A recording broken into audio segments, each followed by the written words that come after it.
The Radio Wammo Breakfast. Get smart. App reviews to win friends and impress people. All right, welcome along to a brand new feature here on the Radio Wammo show. We call it Get Smart. It's app reviews or application reviews for smartphones. The first thing I would ever put on my phone, if you ever got an Android, it's just security for you. You can back up all of your contacts, your text messages, your call logs, everything, all of your photos and videos that are on your phone. They will. You can set it to upload automatically each night through Wi-Fi or even through the data connection on your phone.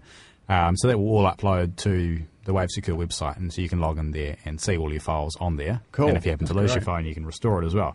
The other cool thing... What was behind this, but stuff was sent around a variety of media outlets. Those that had some sense of standard, I guess, just left it alone, and one paper chose not to. And, naturally, all of us are protective of our families. I'm proud of my kids. They're good kids. They have and will make mistakes in life. But I don't want to. I don't want to bring them into a situation where they come under what ends up as a really disproportionate pressure for anything that they might do wrong in life.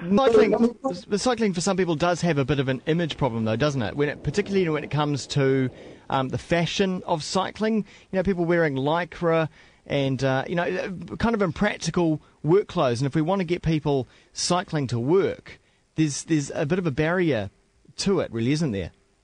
Yep, that's dead right. There is this sense that you can look like a dork on a bike. Yeah. And elsewhere in the world, in many parts of Europe, where many people use the bike as their principal means of getting about, they don't dress in lycra. They don't wear helmets in some cases either. But what they do is wear ordinary clothes and have bikes that are comfortable and easy to get on and off, and they are able to wear ordinary clothes that they can wear at the office when they arrive there on their bike, or at the party they're headed to on their bike. Yeah. And the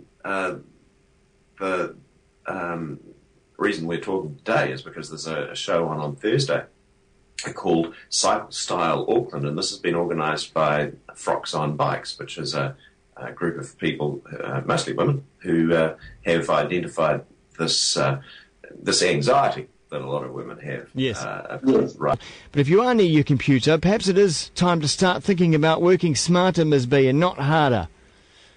Yeah, well, it all comes down to being lazy, really, or as I call it, lazily productive. Huh. Because it's, when you set up your own business, you want to put as many hours in as you can, and you end up putting all the hours in that you can, and you get to a point you realise that it's not about how long you're there for, it's about what you get done while you're there. All right, well, we are talking in a very loose sense today, sex and zombies. Let's look at the first story, first of all, the weird and wonderful world of animal reproduction, Janine. Yes, we're in for a couple of weird stories this morning. If humans are concerned about things like, S&M or same-sex marriage or anything like that, all they really need to do is look at the animal kingdom and find that really it's all very dull in comparison. Used to think that it was very much a haughty, very out-there male who's strong and fit, courted a coy female, they did the deed, and everything turned out to be just great.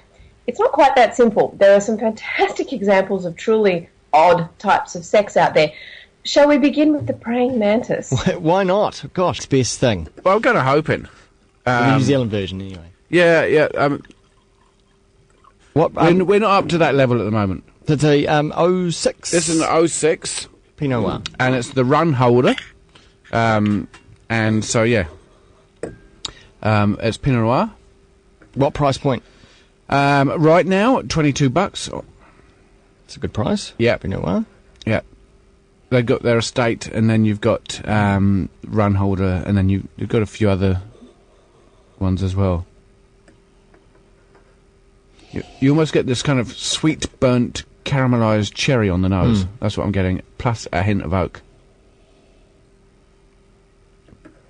Almost an anisey, licoricey kind of character as well. Slightly violet. I can tell where you got that burnt. It's almost toasty. Yeah. That may come from the barrels because I toast the inside of the barrels to give it various degrees. Yesterday in the Kiwi office, we You were toasting barrels, were you? no, well, we could smell toast, Right, okay. and then someone else came along and said, "Oh, there's a ghost in here." Because apparently if you smell burnt toast and there's no one's cooking toast, there's a ghost. There's a poltergeist. Is that because it rhymes? And I was like, who the heck wants to haunt Kiwi? Come on.